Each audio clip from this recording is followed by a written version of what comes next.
The American conquest of the Philippines occurred throughout 1900 as American troops gradually defeated the Philippine Army. Remnants of this army continued to fight as guerrillas in rural areas, while the U.S. Army deployed over 70,000 troops to occupy and run this new American colony.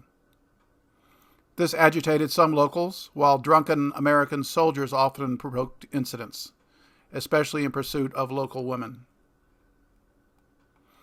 This led to armed attacks on American occupiers. The well-trained and better-equipped American soldiers rarely had trouble dealing with local insurgents, but in several cases, large groups of Filipinos inflicted heavy casualties. This resulted in negative newspaper stories back home, since uprisings did not match rhetoric that Filipinos had been liberated. Attacks angered American generals, who implemented genocide tactics used back home against Indian tribes.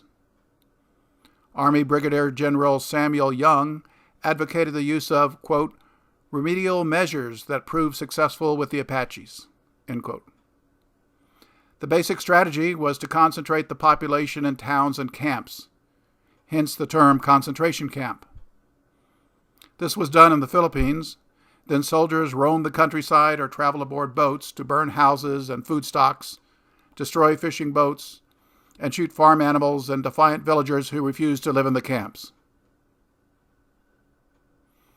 In the town of Balangig, all Filipino men were required to stay in 2 large tents after sundown and didn't appreciate this imprisonment. On September 28, 1901, while most of the 74 American soldiers were eating breakfast, women smuggled them large bolo knives. Hundreds suddenly attacked the American soldiers, resulting in 54 dead and 18 wounded, while survivors fled. This infuriated American generals and resulted in punitive expeditions and a reign of terror. U.S. Army General Jacob Smith issued his famous Circular No. 6, which stated his plans for crushing all resistance on the island of Samar. Quote, I want no prisoners. I wish you to kill and burn, and the more you burn and kill, the better it will please me. He tasked his men to reduce the large island of Samar into a howling wilderness, and to kill all males older than 10 years. Leonard F. Adams of the 1st Washington Volunteers wrote home after seeing the results, quote, there were 1,008 dead niggers and a great many wounded. We burned all their houses. I don't know how many men, women, and children the Tennessee boys did kill. They would not take any prisoners.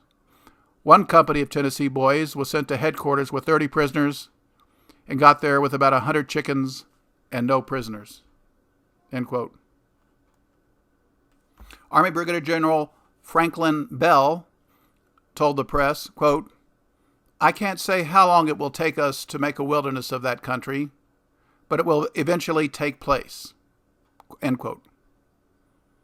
From January to April 1902, Bell launched 44 expeditions to shoot or burn anything of value.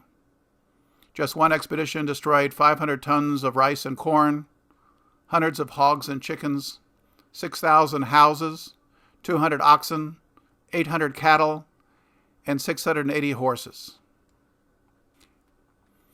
U.S. military forays descended into a series of atrocities that included the torture and massacre of civilians and the burning of entire villages.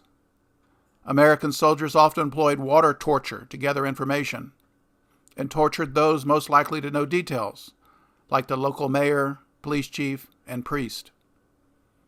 The exact number of civilians massacred by U.S. troops will never be known, but Filipino historians believe it was around 50,000 killed from 1900 to 1902. A much larger number died from the resulting famine and disease. An influential newspaper, the San Francisco Argonaut, supported this effort and explained, quote, we do not want the Filipinos, we want the Philippines. The islands are enormously rich, but unfortunately they are infested with Filipinos, end quote. Hundreds of Filipinos were publicly lynched by the U.S. Army. Many American soldiers disapproved, and at least 20 deserted. 6 black deserters fought alongside the insurgents. 2 were captured and hanged by the Army. News stories about these atrocities upset the American public and most politicians. On April 15, 1902, Secretary of War Elihu Root sent orders to relieve some Army officers of duty and to court-martial General Jacob Smith. He stated that President Theodore Roosevelt, quote, intends to see that the most rigorous care is exercised to detect and prevent any cruelty or brutality, and that men who are guilty thereof are punished, end quote. General Smith, who had been court-martialed 3 times during his career and had ordered the killing of every male over age 10, was found guilty and forced to retire. A few junior Army officers received minor administrative punishment. The Army ended its reign of terror and was surprised when frictions with the locals quickly disappeared and insurgent attacks became rare. Guilty generals remained untouched. Adna Chafee had spent 30 years fighting Indians in the American West. He had risen to the rank of Major General and became military governor of the Philippines.